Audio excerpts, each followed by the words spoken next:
All right, so please have a seat, and we will take turns with some brief introductions. Going first, Alessandro, go ahead. Okay, thank you, Calista. It's a pleasure to be here. Well, my name is Alessandro Campos. I come from Ministry of Science and Technology of Brazil.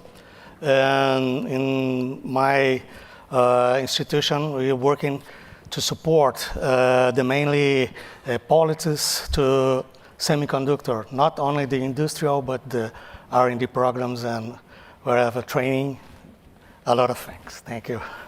Fantastic. Jianying. Hello, everyone. It's Jianying Peng from Nuclei. It's so happy and glad to be here on the stage. It's the first time to be a panel on the RISC-V Summit. So Nuclei is a startup founded in 2018 and based in Shanghai. We are an IP vendor, and we have four general product lines to cover 32 and 64-bit cores, and also we have the vertical cores to cover security, safety, and intelligence. Yeah, thank you. Thank you so much. And Roger, who you just saw. Yeah, I'm not going to repeat that. So I'm the CEO and founder of Semidynamics. We're in Europe, so I guess I'll be representing Europe in the questions. Thank you so much. And Ted. Yeah, my name is Ted Speers, representing North America. Go North America. You stand no chance. Anyways, I've been around RISC-V for a long time. I was an inaugural board member in 2016, and I think a fairly effective virus for RISC-V. You saw a keynote today from Patrick Johnson, Microchip. We have a lot of RISC-V products, and a lot of them related to kind of the topic of today's panel as well. So happy to be here.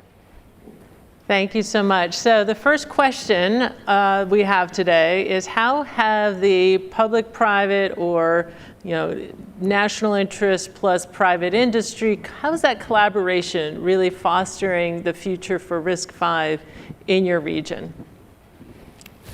Well, I can talk to Brazil. In Brazil, 1 year ago, I was here to know what is the RISC-V. Today, the RISC-V is the mainly structural solutions to the companies that working and then have the intention to start the operation in Brazil. We're working a lot of the efforts to bring new professionals to IC design companies in Brazil. And I think the opportunity is the government provide the risk, the government provided the formation to the ecosystem, but the private companies that get these people and to develop your business in the country. So I think this is more good way to do the things, I think. Okay, I'm from China, so I speak a little bit about the status happened in China. I think, the first meetup of RISC-V, I think, happened in Shanghai back to 2017. So right now, I think we see a lot of faces and the forces of RISC-V in China. We have a lot of collaborations between different forces. We have some of the institutions and the universities and a lot of programs and the courses. At Nuclei, we as one of the role of the commercial company. We started from 2018, and over the 6 years, we have about over 250 commercial customers. And also, we're running the college contest every year for them to know how to design RISC-V course, and also the software embedded system contest. And we see a lot of, I think, successful cases happen in China. And because of RISC-V is open, and for students, they can explore all the details of the ISA and can do a CPU core from scratch, whatever the 2 pipeline stage for the small cores or the 12 or even more than longer pipeline stage of order for superscalar, for the other stuff. I think it's fantastic. And for the commercial companies, we are kind of hotspots. So many of the companies can raise many money, get more investment, and with successful products, and also a lot of products with RISC-V shipments covering the consumer, industrial, communication, automotive. Even right now, a lot of pioneers working on the server, HPC, and others. I think RISC-V is like AI. Now it's real. AI is everywhere, and I think the RISC-V is the same. It's everywhere in China, even in the world. But now it's just the beginning stage. We need to be patient and to do more. Thank you. Roger? In Europe, the government help has been very useful. At least, in our example, most people don't know, our first 2 years of existence, we were really a design house working actually for a US company. And then thanks to the European money invested in RISC-V, we were able to actually create our own IP and push forward. And like us, other companies in Europe have gone the same way. So in general, I would say that the help from the government has been instrumental in kicking this off. And I would echo the words that the openness of RISC-V makes the rest, or I don't know, it's hard to say which one's more, but the fact that it's open really encourages anyone to say, oh, I can go do that, and I can take the ISA and go. So the combination of a little bit of seed money from the government and the openness of the ISA really has helped RISC-V in Europe. Yeah, so on this panel today, I'm going to talk a lot about one thing, so I'm going to use it as an example. It's called the HPSC. It's called the High Performance Space Computer. And literally, the topic is, public, NASA, it's funded by a program called Public-Private Partnership from NASA. And it's a computer that NASA wanted built for the next generation space processor. And it was an open competition. There was ARM competition, and there was RISC-V competition, and there was different companies bidding for it. And Microchip won with a RISC-V-based solution. Sci-Fi provided our vector processor, RISC-V, so it's an 8-core RISC-V vector processor. And so it's going to illustrate. It's going to be a roadmap for how to get things done. It's a partnership between government and real companies and real markets to go build something.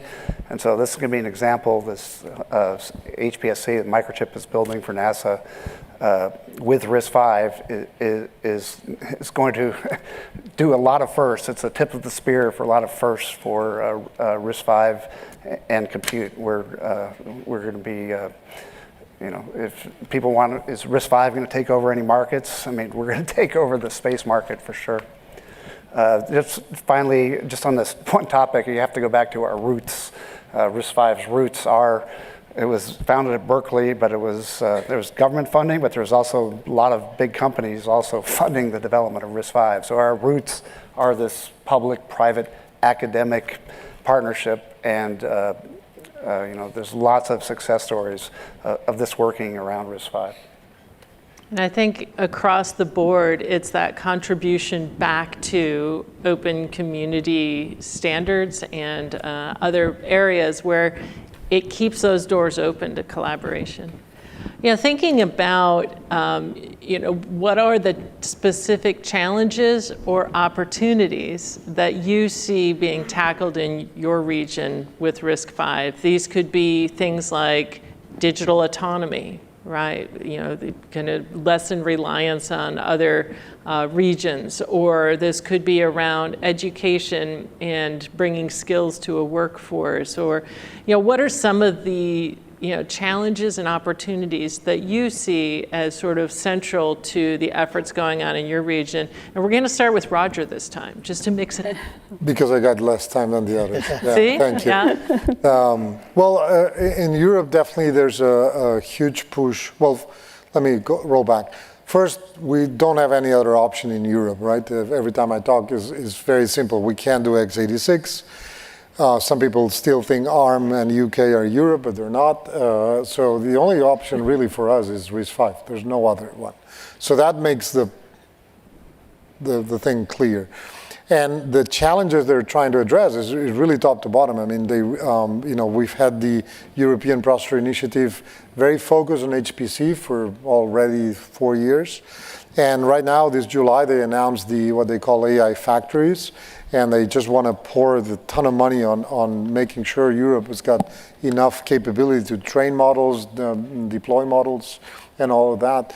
And within that bleak packet of money, which immediately is going to unfortunately go to US vendors because they're going to buy the usual people you can guess, eventually there's a strong desire to have that AI factory be powered by European technology, which in our case will be RISC-V.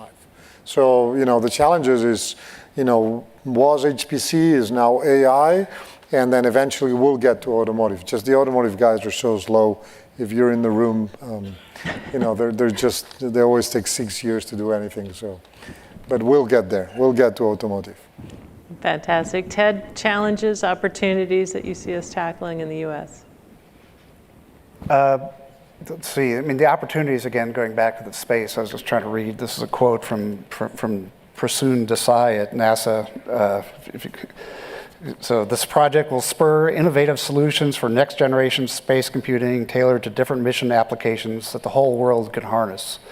Advancing this capability will transform future space missions at a rapid pace. So there was a clear need, and RISC-V kind of fit the bill. RISC-V plus Microchip, I would have to say, fit the bill. And I don't think people at NASA would say it couldn't have been done without RISC-V.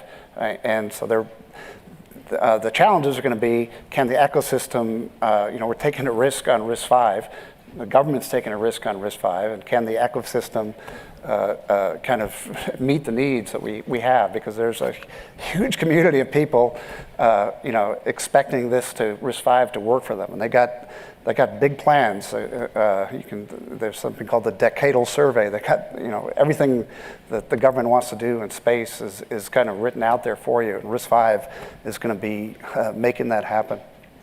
I would also go back to your earlier comment on the genesis of RISC-V at Berkeley, that we are now seeding and cultivating generations of engineers who are growing up on RISC-V. And that is also sort of an impetus that's being kind of held in public sector in a way for building talent, right? Building local talent. Alessandro. Yes, this is a very big challenge because it's not so easy. Out countries, that's the same problem. How you can stimulate the new students comes to the microelectronics and the semiconductor system, because it's not so easy. There's needed advanced knowledge in mathematics and science, but we try to bring these people to the microelectronics and semiconductor, showing the early days, the elementary school, the fundamental schools, until the graduation, to stimulate these people comes to the engineering or the computer science. In Brazil, we will start a new design programs. One most important is named CI Innovator. That comes a partnership with some EDA tools. That comes professional formation on IC design. Now we're working with the digital and analog solutions, and the idea is not to form a people that have the acknowledge about the technical part, but we need to increase our own ecosystem to entrepreneurship. So in this case, the program stimulated entrepreneurship, and of course, we don't need only to see in Brazil. We need to see all the road. So in this program, we have a very important part that could be the internationalization of the knowledge. So in this case, we think the new opportunities to invest in Brazil, new opportunities to develop solutions in Brazil, and IC design, I think this is the best practice that we think about. Thank you. Jianying? As I mentioned, over the 6 years, we have 250 customers, and for the evaluation, at least double or triple. That means we at least have close to 1,000 engagements, a lot of wins to have the joyful story for opportunities, and meanwhile have a lot of painful cases for lose for the challenging for RISC-V.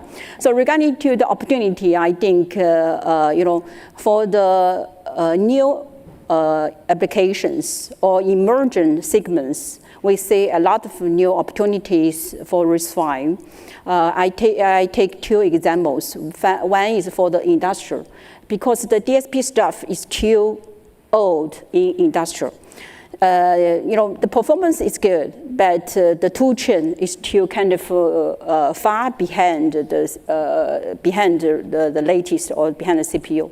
So one of our customers come to us and evaluate our P extension, V extension, and also the customization capability of RISC-V, because I think open modularization customization is the most important capability for the customer to adopt in their field.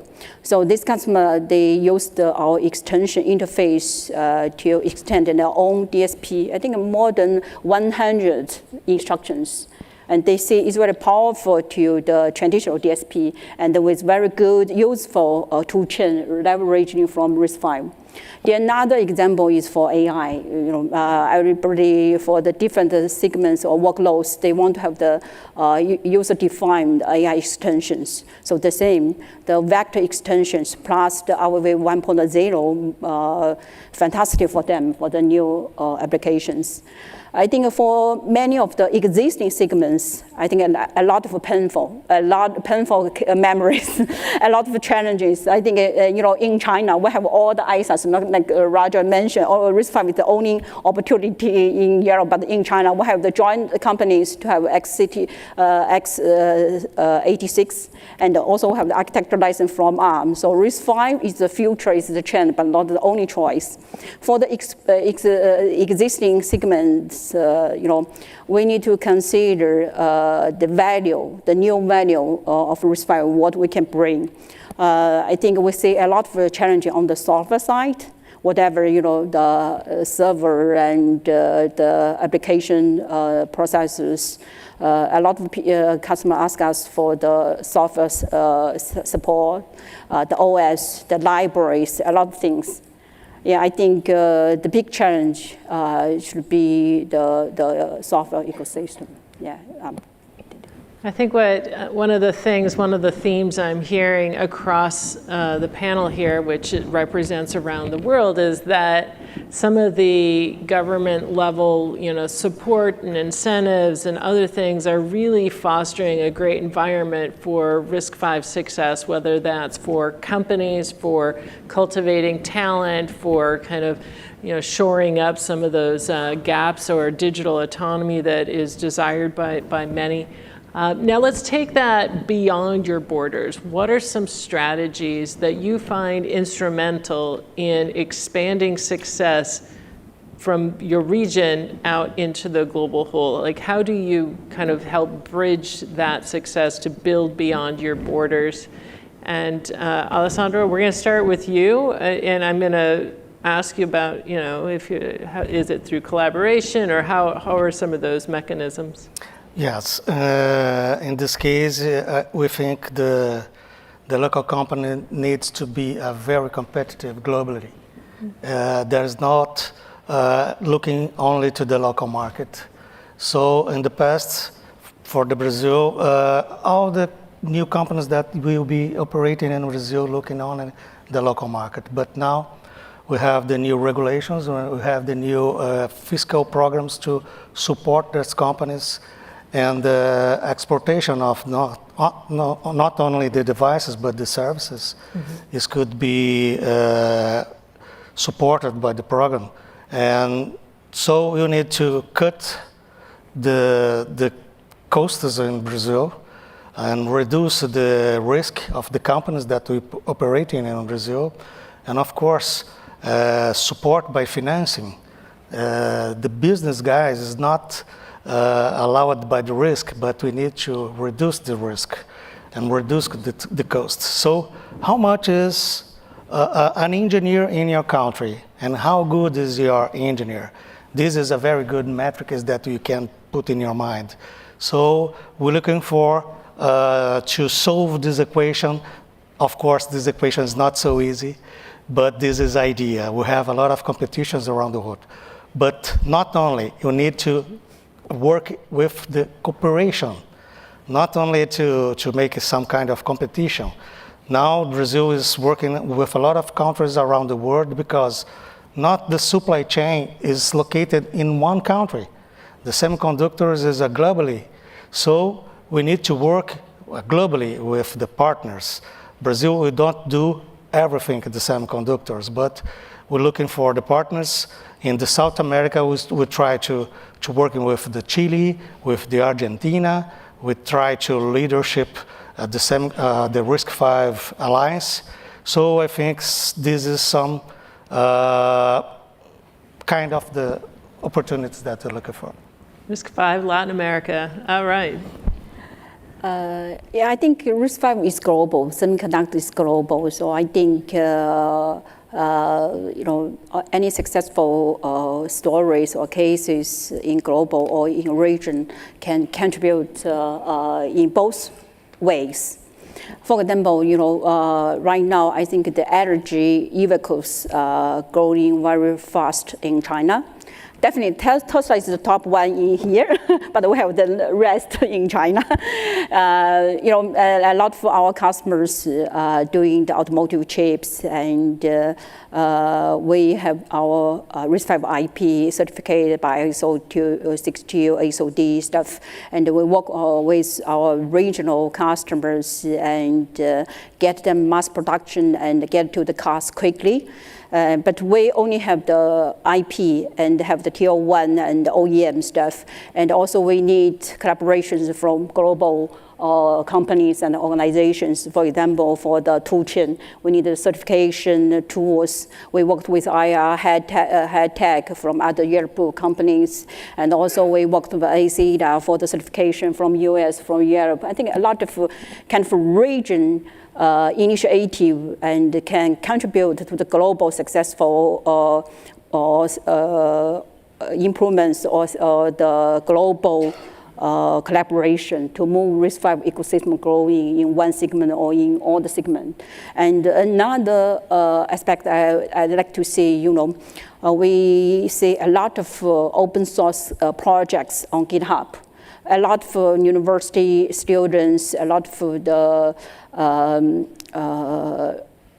researchers, they can exchange the ideas and the projects. I think it's fantastic. So I see, that should be not narrowed down to any region. That should be global. Fantastic. Roger? The risk of repeating, it's very hard to survive in our business being local, right? It's very hard. It's a euphemism. It's impossible. You have to be selling across China, Japan, US, and also Europe. So I think the concern is that while RISC-V is open and it's an open standard as is going across the globe, the politics are going in the other direction and the markets are closing down. So I have a concern that no matter how good the business could be in Europe, I don't think it's enough to sustain maybe one, but probably not 2 or 3 RISC-V companies. Likewise, if for whatever reason, U.S. shuts down or China shuts down or whatever way it goes, this is not going to be good. So that's repeating the statement, you must have a global company to survive, and it's not looking good from the politician side. So we do need to make an extra effort to convince them that they're not going in the right direction. They should allow open collaboration, and they should allow the global market to just sort out which companies are doing best, which ones are not doing so good, and solve that. So yeah, we need to be global, but there's clouds in the horizon. Yeah, and I think we've actually done a lot inside of RISC-V to help, bring those clear skies back. And so hopefully some of those efforts will continue. We've actually launched a Government Affairs Council inside of RISC-V where we engage directly with, like-minded other alliances in the semiconductor space to work towards educating that RISC-V is a standard. RISC-V is not, some secret proprietary technology that is problematic from any of those perspectives. I do appreciate and understand that some of the trade restrictions on the commercial opportunities are pretty limiting yet, right? But the elements of collaboration and engagement will hopefully continue to always be part of the dialogue, and that's something we're working very hard on. I do appreciate that having global collaboration is much better than the limiting factors of acting only within your own region. Whether you have ups and downs in any particular area of the world, you can insulate against that by the activity you have going on locally or elsewhere. So it is a real concern. It is a very strong business concern, regardless of what industry you might be in. But, Ted. Yeah, just I guess echo some of those points. This is not a topic I love to talk about, but just in general, I always say RISC-V. We have this the cultural appropriation here, yin yang. We're balancing two sides of the same thing. So we're talking global and local, the same thing. We got to find the right balance. We talked about open source, but there's companies trying to make big money with it at the same time. Both those groups are like successful, or they both need each other, and so it's a kind of an interesting thing to manage, and I guess RISC-V International's job to make sure that those things are kept in balance, and as long as they are, then yeah, I think there's no stopping us. So I'll just leave it there. All right, well, we have a little bit of time left. I'm going to ask each of you for a brief, closing thoughts, 1 or 2 minutes, and Jianying, we'll start with you.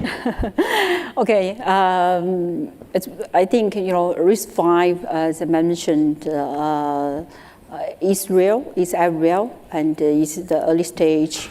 I think from my personal view, I think a few ideas to share how we can get more long way or be more successful. I think the first one should be open. Back to this, I think last Saturday, one of the conference, the president of Broadcom, Charlie, mentioned, actually he said Mandarin, 开放. This is the Mandarin of open, I think for us, open means a lot. RISC-V is open ISR. And we need to open collaboration between regions and globally. And also we need to listen to the markets, the new market requirements, open to the customers. And then we can get RISC-V and also open in the community. Then we can have more collaboration and more products and more better service and have the sustainable long-term growth. And the second one, I think, should be the scalable, extensible. I think, as I mentioned, we need to find the differentiations of RISC-V, what we can bring to the market, to the customer, not just a replacement of ARM or other process architectures. That's why I think we need to do more extensions or customizations on some segments or to fit more for the customer, for the market. And also the last one, I think we should be patient and focus and long-term execution to get the high highways of the mountain. Yeah, thank you. Thank you. Roger? The proverb, may you live in interesting times, we definitely live in interesting times, and we're seeing RISC-V has caused tremendous shifts in the computer industry. If you've been long enough, I worked many years at Intel, I would have never thought Intel would announce suddenly that they're open to opening their ISA. Who do you think caused that? This room, right? So it's not a coincidence. Yes, they are in trouble, and we can debate for hours why, but it's this room. Likewise, ARM, who seemed to be all-powerful, almighty, has pretty much lost the low end and mid end, and they're trying to think how and why is that? Because of RISC-V. So RISC-V has caused all these enormous change in the industry. There's still 5 or 10 more years to go, but I'm sure we'll get there. And you'll never recognize back when you look back, say, oh, really? We only bought this technology, and now we can buy this. So I think we're living super interesting times. RISC-V is doing great, and thank you to the room for the great job they're doing. Thanks. Ted? I'll just sound crazy and so I've been talking a lot about space, and people think, well, I don't care about space, but NASA used to drive the electronics business, or the military or the government drove the electronics business, and a long time, it went away from that. I think it's going to flip around. I think your companies are going to actually have to have a space strategy. And so the innovations in space are going to come down and make a difference in the ground as well. So Microchip is selling to space, but we're selling the same products into all those markets on the ground need that stuff as well. But actually, space is leading the way in some ways. So you're going to be seeing data centers orbiting the Earth. You're going to see data centers on the Moon. You're going to see data centers on Mars. All that stuff is going to happen. Trust me. You don't sound crazy. All right, Alessandro. Yeah, we're looking for the RISC-V opportunities. We can see the opportunities to innovate science, a small garage, science to a big company. We're looking for the peoples who want and to thinking about the new opportunities and the entrepreneurship. Now the RISC-V could be see a new lower barrier to entrance. So by the Brazilian entrepreneurships and the Brazilian companies and institutions, I think we have a new opportunity to enter in the IC designs. I think the RISC-V could support us to improve new ecosystem on IC design in Brazil, and of course, implement the semiconductors companies in our country. Thank you. Well, thank you to our panel. I know that geography can be a little bit of a tricky discussion, so I am, heartened by the optimism, the investment, and the progress that we're making. And it is it's a testament to the community that we're building and to the engagement that we have. So thank you. Thank you. All right. Thank you. All right.